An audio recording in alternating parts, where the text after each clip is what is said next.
दुनिया की सबसे बड़ी अर्थव्यवस्था वाला कोई देश है तो वह अमेरिका है। और अमेरिका जब किसी देश के ऊपर टैरिफ बढ़ाता है तो उसकी गूंज सिर्फ व्यापार तक सीमित नहीं रहता बल्कि आम लोगों की जेब तक महसूस हो जाती है। साल 2025 में अमेरिका ने कई बड़ी देशों पर आयात शुल्क में बड़ा बदलाव किया। अब सवाल उठ रहा है कि इस समय अमेरिका के सबसे ज्यादा टैरिफ किस देश पर है और भारत इस लिस्ट में किस स्थान पर है। ये सब आज के इस वीडियो में जानेंगे, इसलिए वीडियो को लास्ट तक जरूर देखें। सबसे पहले जानेंगे अमेरिका टैरिफ क्या है और यह किस लिए चर्चा में। तो समझो, अमेरिका ने साल 2025 में एक टैरिफ नीति लागू किया जिसके तहत लगभग सभी देशों पर 10% तक बेसलाइन टैरिफ तय किया गया। इसका मतलब है जब कोई भी देश अमेरिका में अपना सामान एक्सपोर्ट करेगा, निर्यात करेगा, तो उसके ऊपर 10% तक टैरिफ चार्ज लगेगा।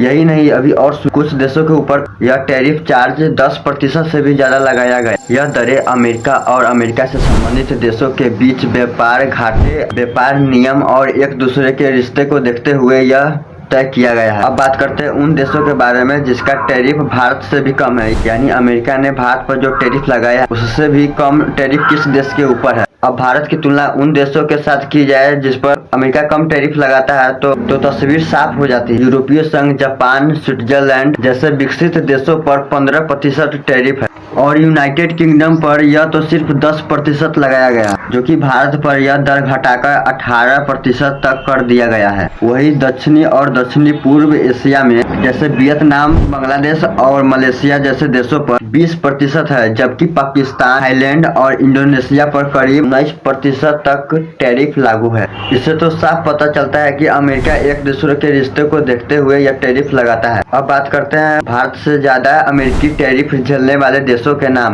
जो कि ब्राजील इसमें सबसे ऊपर है जिस पर 50% तक टैरिफ चार्ज लगाया गया है। वही चीन के ऊपर यह चार्ज 37% तक लगाया गया है और लाओस और म्यांमार पर 40% तक लगाया गया है। वही दक्षिणी अमेरिका पर 30% और दक्षिणी कोरिया पर लगभग 25% तक टैरिफ लागू। इन आंकड़ों से मालूम है कि अमेरिका कुछ देशों के साथ व्यापार में सख्त रूख यानी गंभीरता अपनाए हुए हैं। अब अगर कम टैरिफ देशों को देखा जाए तो भारत का नंबर टॉप देशों के नीचे आ गया है। अब 18% टैरिफ का मतलब है कि भारत से अमेरिका जाने वाला सामान पहले के मुकाबले सस्ता पड़ेगा। हालांकि पहले की तुलना में टैरिफ घटाया जाना यह संकेत देता है कि भारत और अमेरिका के बीच बातचीत और संतुलन बनाने की कोशिश जारी है।